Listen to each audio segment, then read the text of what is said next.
खलीफा के हम हैं खलीफा हमारा, वो दिल है हमारा आका हमारा, हमारा हमारा खलीफा हमारा, वो दिल है हमारा आका हमारा, वो दिल है हमारा आका हमारा. Assalamualaikum dan selamat datang dalam program Madis Week with Huzur.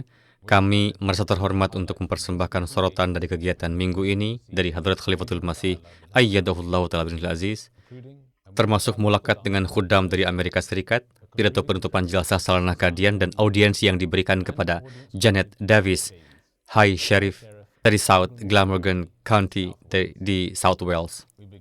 Kami mulai dengan mulakat hari Senin, di mana Hadrat Khalifatul Masih dengan penuh kebaikan bertemu dengan khudam dari Amerika Serikat. Senin lalu, khudam dari Virginia, USA, diberkati dengan kesempatan mulakat dengan Hadrat Amirul Mukminin Ayyadahullahu Ta'ala bin Aziz. Para khudam telah melakukan perjalanan khusus untuk salat di belakang Huzur dan untuk mendapat kesempatan mulakat yang berlangsung di Islamabad.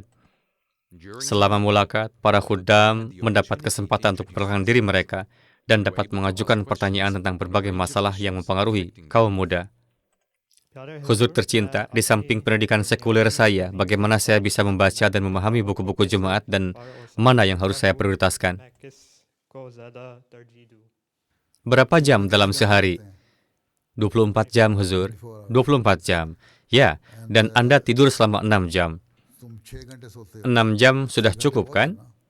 Anda menghabiskan 2 jam untuk makan dan minum, itu menjadi 8 jam. Jika Anda salat dengan benar, akan memakan waktu 2 jam. Tetapi saya tahu, Anda akan menghabiskan 30 menit untuk kelima salat. Ya kan? Jika Anda salat dengan penuh kehusyuan, membutuhkan waktu 2 jam, total 10 jam. Oke? Sisanya 14 jam dalam sehari.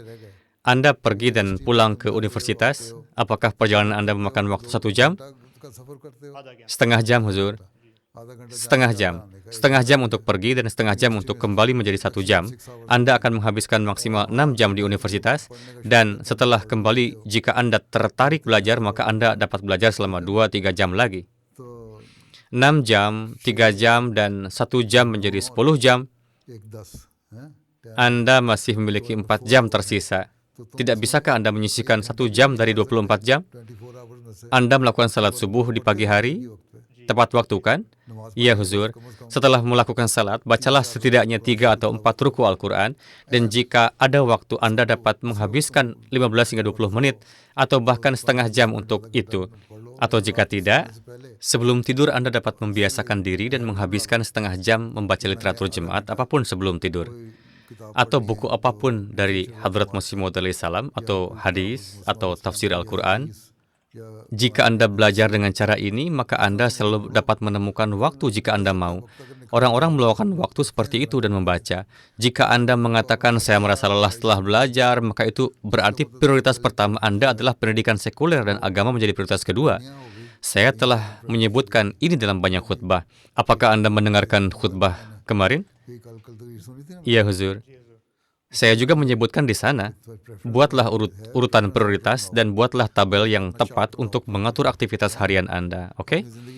Baik, Huzur. Satu-satunya cara untuk mengatur diri Anda adalah dengan memiliki rencana. Baik, Huzur. Jika Anda memiliki rencana yang terorganisir, maka Anda dapat meluangkan waktu.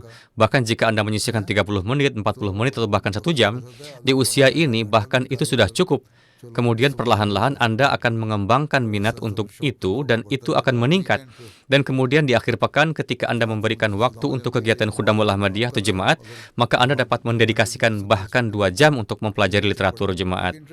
Semuanya tentang mengembangkan minat.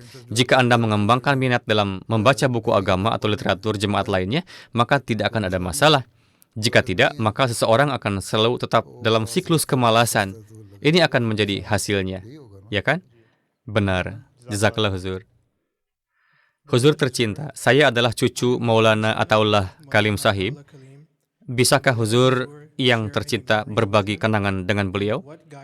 Dan bimbingan apa yang dapat Huzur yang tercinta berikan tentang bagaimana saya dapat mengikuti jejaknya dan menjadi hamba Islam Ahmadiyah yang berdedikasi? Saya tidak benar-benar bekerja dengan beliau, meskipun saya menghabiskan beberapa waktu di Ghana, tetapi ketika saya pergi ke sana, beliau sudah pergi. Tetapi saya telah melihat dan saya telah mendengar bahwa beliau benar-benar seorang wakaf zindagi yang berdedikasi. Beliau bekerja dengan dedikasi dan pengabdian penuh. Saya rasa beliau juga tinggal di Jerman setelah itu dan beliau bekerja sangat rajin dimanapun beliau berada. Saya juga mendengar tentang beliau bahwa beliau biasa melakukan salat tahajud setiap hari dan beliau akan berdoa untuk jemaat, untuk orang-orang, dan untuk pekerjaannya. Anda harus memiliki keyakinan yang kuat pada Allah Ta'ala. Jika Anda memiliki keyakinan yang kuat pada Allah Ta'ala, maka Anda harus berdoa kepada Allah Ta'ala. Semoga Allah Ta'ala menjadikan saya saleh dan memampukan saya untuk melayani jemaat dengan cara terbaik yang mungkin. Selanjutnya, Anda harus tulus dan Anda harus memiliki kepercayaan penuh pada Allah Ta'ala. Oke? Itu adalah sesuatu yang beliau miliki. Kedua, terlepas dari kondisi pada saat itu, kondisi ekonomi di sana tidak begitu baik pada waktu itu. Pada masa itu, Ghana secara ekonomi memburuk secara bertahap, namun beliau tidak pernah mengeluh. Dan sejauh yang saya lihat, beliau selalu berbicara dengan senyuman dan memiliki ketawakalan yang luar biasa pada Allah Ta'ala.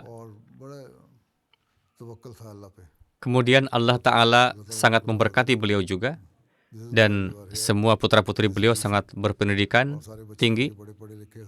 Jadi, tawakal kepada Allah Ta'ala, solat, doa,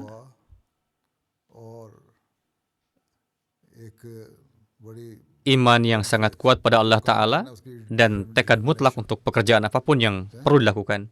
Jika seseorang memiliki kualitas ini, maka apapun dapat dicapai. Oke? Jazakumullah Huzur.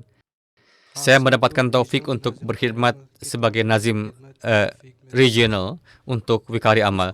Ketika tugas-tugas tertentu yang memerlukan kerja keras atau yang mengharuskan seseorang mengotori tangan mereka dipercayakan kepada beberapa khudam. Jika tangan mereka kotor, mereka mencoba menghindarinya? Iya, Huzur. Bagaimana kita harus menanamkan semangat sejati Wikari Amal dalam khudam seperti itu? Apa terjemahan bahasa Inggris dari kata Wikari Amal?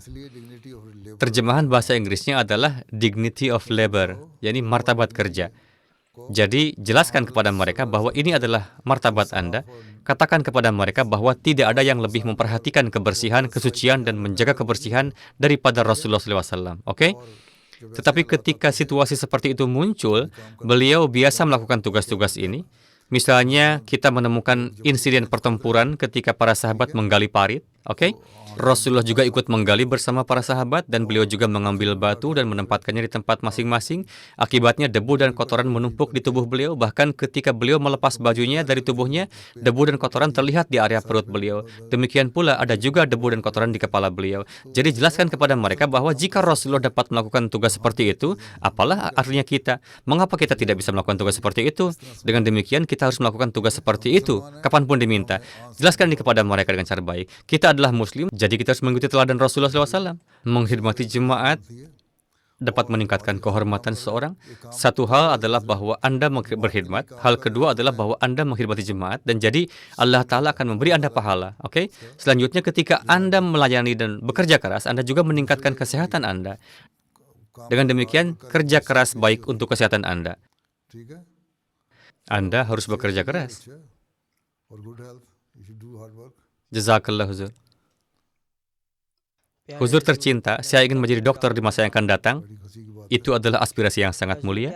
Huzur mohon bimbing saya tentang bagaimana seseorang dapat memperkuat hubungannya dengan agama dan dengan Allah Ta'ala sambil mengejar pendidikan dan kesuksesan profesional, sehingga kesuksesan dapat dicapai baik di dunia maupun di akhirat. Kamu ingin menjadi dokter, ada banyak dokter, oke? Dan di antara mereka juga ada dokter yang sangat teratur dalam salat mereka dan juga melakukan salat tahajud. Mereka juga melakukan pekerjaan agama. Di jemaat juga ada dokter, beberapa adalah wakaf, dan beberapa yang bukan wakaf juga berkhidmat. Selama masa Hadrat Masih Maud salam, Dr. Syed Abdul Sattar Shah Sahib adalah seorang dokter. Beliau bekerja di rumah sakit, dan beliau adalah kakek dari pihak ibu Hadrat Khalifatul Masih yang keempat. Beliau biasa memberikan waktu untuk jemaat, untuk agama, dan juga terlibat dalam pekerjaan tabligh. Bahkan ada peristiwa tentang beliau, suatu ketika beliau tengah bertabligh di suatu masjid kepada seorang pria. Di sebelah masjid biasanya ada area cuci dan ada bejana air tanah liat tergeletak di sana yang berat. Dalam kemarahan, pria itu mengambilnya dan melemparkannya kepada beliau, menyebabkan luka di kepalanya. Sekarang beliau adalah dokter senior di daerah itu, dan seandainya beliau memberitahu polisi, mereka akan menangkap pria itu. Kepalanya berdarah dan beliau meletakkan tangannya di atasnya dan pergi. Beliau pergi ke rumah sakit, mendapatkan pembalutan dan perban, dan kemudian kembali. Ketika beliau kembali, pria itu duduk di sana dengan tangan terlipat meminta maaf. Pak dokter berkata, "Tidak apa-apa. Anda telah melakukan pekerjaan Anda. Sekarang dengarkan tabligh saya." Pria itu sangat terkesan sehingga mengatakan bahwa beliau seorang dokter dan sangat berpengaruh. Jika beliau memanggil polisi, saya akan ditangkap dan dipenjara. Tetapi sebaliknya, beliau malah memaafkan saya dan akhlak yang sangat baik. Oleh karena itu, Ahmadiyah pasti adalah jemaat dengan nilai moral yang tinggi. Dan di sana juga dia baiat. Jadi dia tidak menjadi Ahmadi hanya dengan mendengarkan argumen. Dia menjadi Ahmadi dengan melihat akhlak. Oleh karena itu, ketika Anda menjadi dokter, jika Anda menunjukkan akhlak yang baik kepada pasien Anda, melayani orang miskin, dan memperlakukan mereka dengan baik, Anda akan menjadi dokter yang baik, pentabligh yang baik, dan Ahmadi yang baik juga. Khalifah Rashiduddin Sahib, seorang sahabat Hadrat Masih Maud salam, juga adalah seorang ahli bedah sipil setelah pemerintahan Inggris. Pada masa itu, ketika gaji dibayarkan, hari ini nilainya mungkin tampak kecil, 4 atau 500 rupiah. Pada waktu itu setara dengan bahkan lebih dari 500 ribu rupiah hari ini. Setiap kali Hadrat Masih Maud salam mengatakan bahwa beberapa literatur perlu diterbitkan atau kesempatan untuk tabligh telah muncul, lalu beliau mencanangkan sumbangan canda. Pak dokter biasa memberikan begitu banyak sehingga Hadrat Masih Maud salam pernah harus berkata kepada beliau bahwa Anda mengorbankan semua yang Anda miliki. Pak dokter menjawab, ketika Hadrat Masih Maud salam membutuhkannya untuk Islam, kebutuhan pribadi saya tidak ada apa-apanya. Begitulah cara beliau menyumbang. Hadrat Masih Maud salam bersabda, Anda memberikan banyak sekali. Anda harus menahan diri dan menyimpan sesuatu untuk diri Anda sendiri. Bahkan jika Anda tidak memberikan lagi, itu tidak akan membuat perbedaan. Anda sudah memberikan begitu banyak. Demikian pula Hadrat Khalifatul Masih yang pertama adalah seorang tabib. Apapun yang beliau hasilkan melalui praktiknya, beliau habiskan demi Islam. Beliau mengkhidmati orang miskin, merawat mereka secara gratis, dan menunjukkan belas kasihan kepada mereka. Ketika orang miskin menjadi puas setelah mendengarkan seorang dokter, setengah dari penyakit itu sembuh. Jika seorang dokter baik, setengah dari penyakit pasien dihilangkan hanya dengan cara dia tersenyum dan berbicara dengan baik kepada mereka.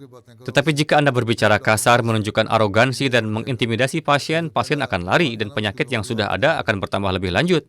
Oleh karena itu, seorang dokter harus sangat rendah hati dan sangat sopan. Beginilah seharusnya.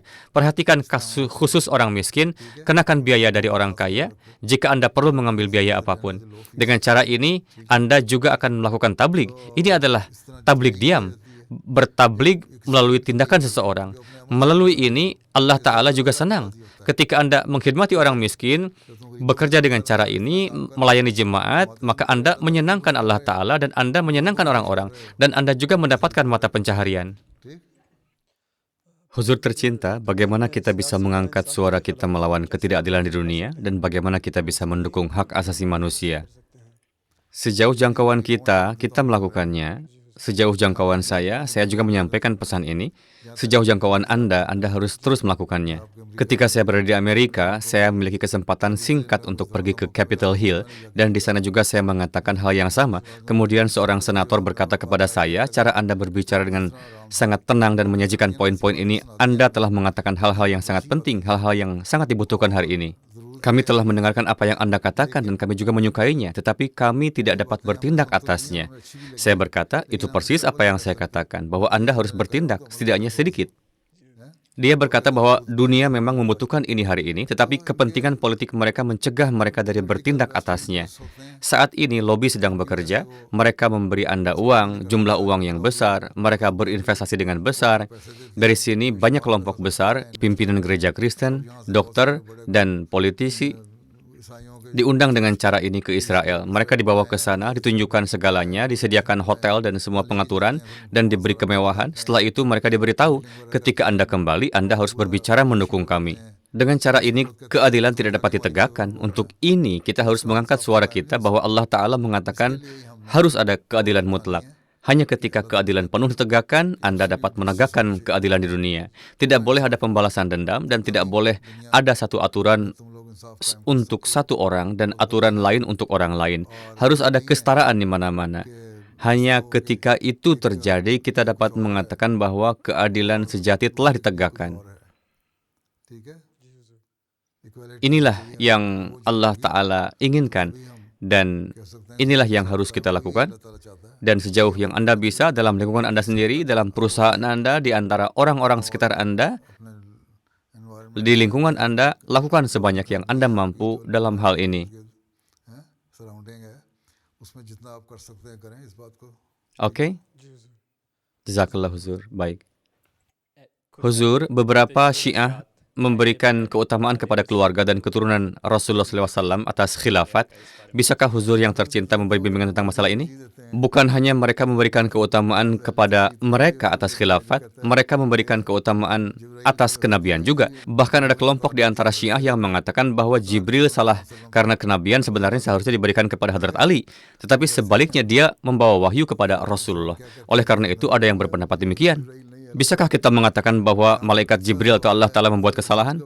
Adapun pertanyaannya, ini bukan masalah memberikan keutamaan kepada keturunan Rasulullah SAW, melainkan Syiah mengatakan bahwa 3 khalifah pertama, Hadrat Abu Bakar, Hadrat Umar, Hadrat Utsman, adalah khalifah palsu, dan bahwa Hadrat Ali seharusnya dijadikan khalifah pertama.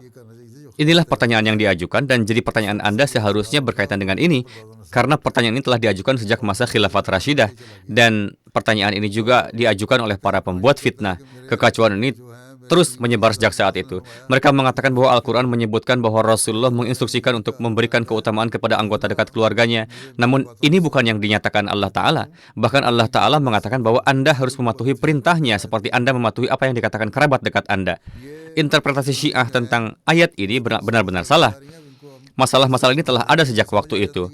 Anda harus menjelaskan hal-hal ini dengan hati-hati kepada mereka, dan mereka yang dapat memahami ternyata sangat baik. Ada seorang pemuda dari keluarga yang adalah Syiah dan berasal dari keluarga Syiah yang sangat taat, tetapi beberapa tahun yang lalu dia menerima Ahmadiyah. Kemudian istrinya yang juga Syiah menerima Ahmadiyah. Setelah itu orang tuanya memutuskan hubungan dengannya.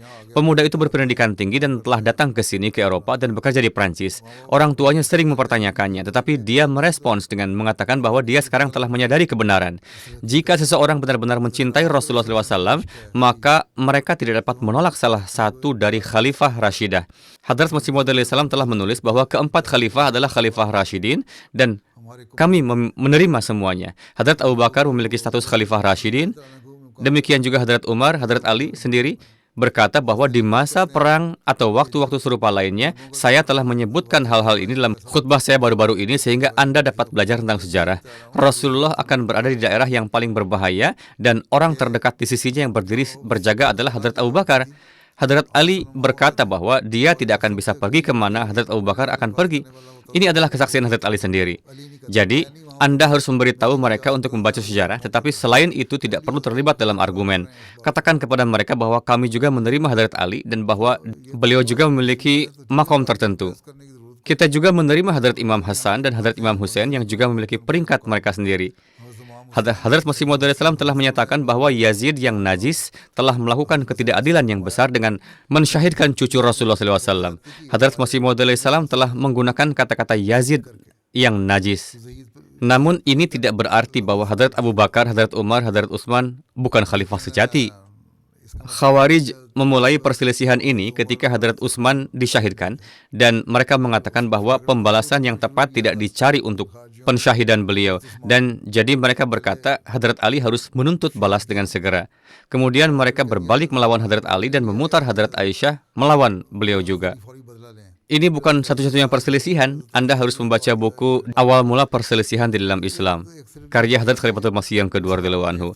Anda tahu cara membaca Urdu, jadi Anda harus membaca buku itu dan Anda akan belajar banyak hal dan detail tentang sejarah. Ini bukan buku yang sangat besar, cukup kecil, Anda akan belajar banyak darinya.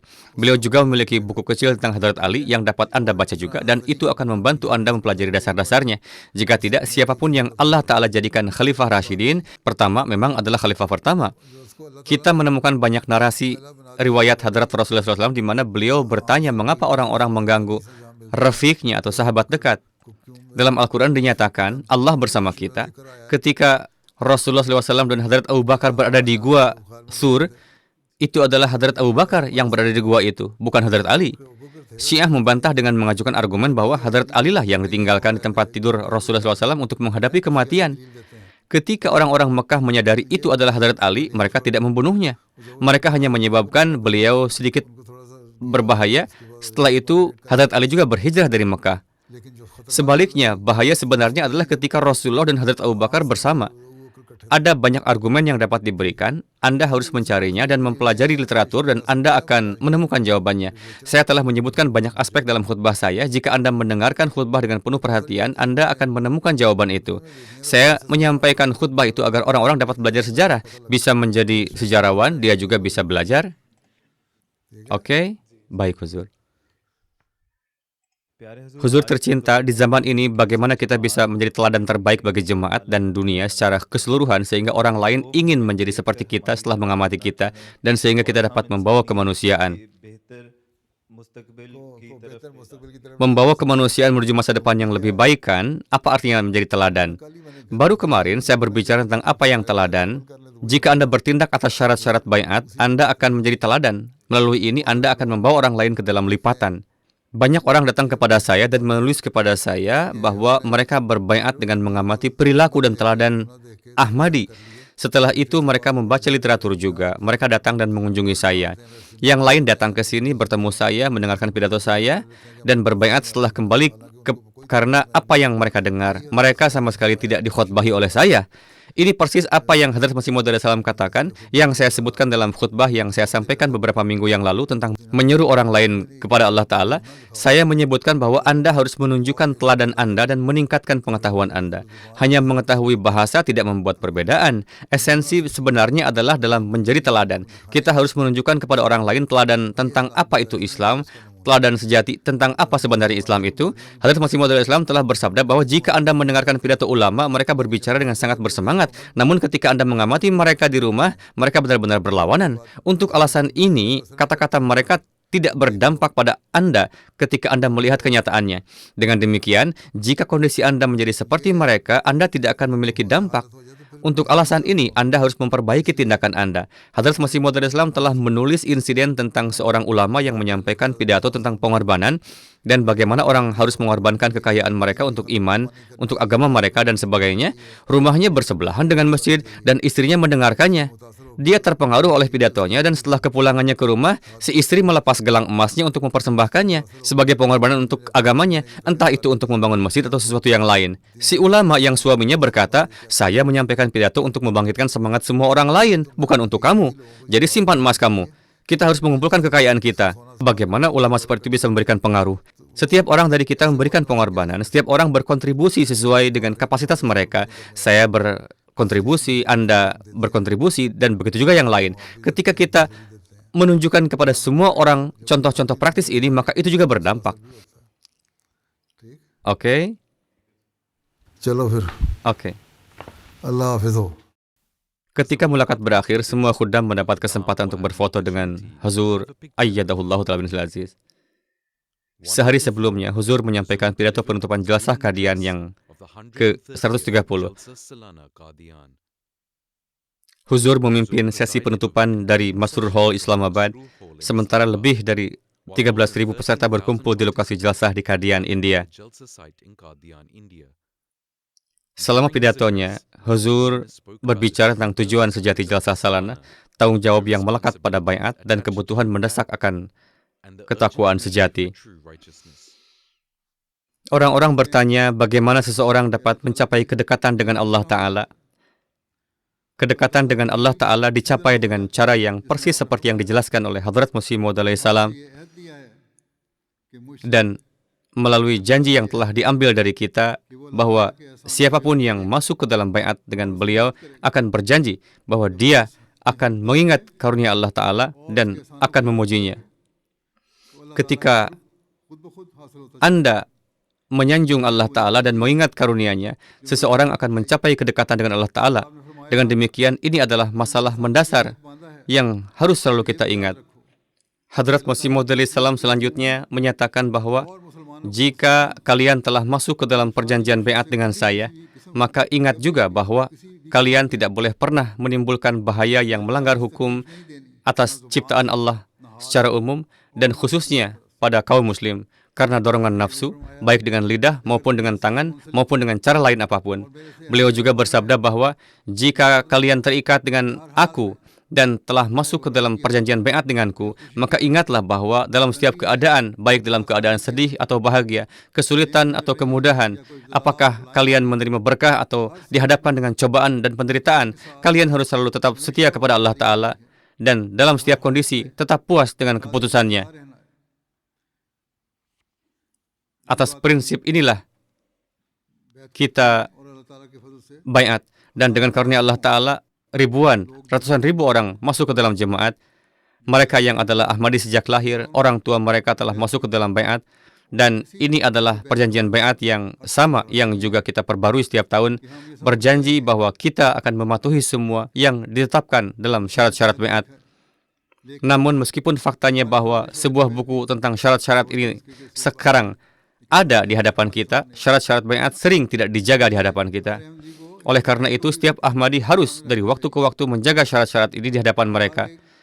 Banyak individu yang tulus menulis kepada saya bahwa mereka telah menampilkan syarat-syarat baiat di rumah mereka. Jika kita terus menampilkannya, itu berfungsi sebagai pengingat konstan tentang apa syarat-syarat baiat itu. Dan saat kita terus membacanya, kita secara bersamaan terlibat dalam reformasi moral dan spiritual kita. Kemudian menjadi jelas bagaimana seseorang harus menjadi Muslim Ahmadi sejati dan bagaimana seseorang harus memenuhi dan menunaikan perjanjian baiat seseorang. Kita harus siap menanggung setiap kesulitan di jalan Allah Ta'ala, dan pada saat kesulitan atau cobaan apapun, pada awal penderitaan, kita tidak boleh berpaling dari Allah Ta'ala. Setelah jelaslah kajian berakhir dengan doa yang dipimpin oleh Huzur Anwar berkeliling Islamabad dan bertemu dengan peserta jalsah. जो खिलाफत के दामन को थामे रहे, रहमतों की कबाएं भी पा जाएंगे, उसकी रस्सी को मजबूत पकड़ेंगे जो, नुसरतों की रिदाएं भी पा जाएंगे, नुसरतों की रिदाएं भी पा जाएंगे, है उसी का ये फज़्लो करम दोस्तों, आगे बढ़ते रहो दम बदम दोस्तों. Pada hari Rabu 24 Desember, Janet Davis, High Sheriff dari South Glamorgan County di South Wales, mendapat kehormatan bertemu dengan Huzur di Islamabad. Pada bulan November, dia mendapat kesempatan untuk bertemu Huzur selama kunjungan Huzur ke Cardiff untuk pembukaan Masjid Baitur Rahim. Selama pertemuan, beliau berbicara tentang sifat damai Islamabad. Tetapi Anda sangat beruntung tinggal di tempat yang begitu damai. Kami jauh dari kota besar dan ini adalah daerah yang damai dan relatif bebas polusi. Ya, pasti. Ada sekolah menengah berbahasa Wales yang sangat bagus. Mereka mengajar bahasa Inggris juga? Bahasa Inggris juga, ya. Jadi banyak anak Muslim di Cardiff pergi ke sekolah menengah berbahasa Wales. Jadi mereka berbicara bahasa Wales dan English. Dan kemudian bahasa keluarga mereka untuk melestarikan budaya mereka. Ya, itu penting. Inilah sebabnya saya selalu meminta orang-orang saya, mereka juga harus tahu bahasa mereka untuk mengetahui tentang budaya mereka dan untuk melestarikan budaya mereka. Karena ada beberapa orang yang lahir di sini, mereka tidak tahu tentang bahasa kita. Jadi buku yang telah saya bawa untuk Anda, saya telah membawakan Anda buku tentang gambar, foto, dan sebagainya dari Wales dengan tulisan, tetapi dalam bahasa Inggris dan dalam bahasa Wales. Jadi ketika saya melihat Anda lagi, tetapi dalam bahasa Wales, saya baru melihat satu kata di sana kemarin, ejaannya berbeda, tetapi diucapkan dengan cara yang berbeda. Y diucapkan A, dan U adalah I. Sesuatu seperti ini. Ya, huruf Y bisa A atau E. Ya, dan U adalah E. U bisa E atau U. Ya, sangat sulit. Ini adalah bahasa yang indah dan jauh lebih tua daripada bahasa Inggris. Dan itu berasal dari India. Berasal dari India dan pergi melalui Eropa. Jadi asalnya adalah Indo-Eropa. Jadi ya, 600 tahun lebih tua dari bahasa Inggris. Bahasa Wales 600 tahun lebih tua dari bahasa Inggris? Iya. Terima kasih banyak sudah datang. Terima kasih. Ini untuk Anda. Terima kasih. Saat pertemuan berakhir, Huzur memberi beliau salinan Al-Quran. Terima kasih. Saya pikir kenangan ini akan bertahan seumur hidup. Ketika kami bertemu di Cardiff, jelas ada ratusan orang, tapi saya sangat dekat dengan beliau, duduk saat makan malam di sana, dan saya bertemu beliau di ruangan kecil dengan beberapa orang lain. Tetapi jelas hari ini pada pertemuan yang begitu pribadi, saya sangat-sangat terhormat dan beruntung.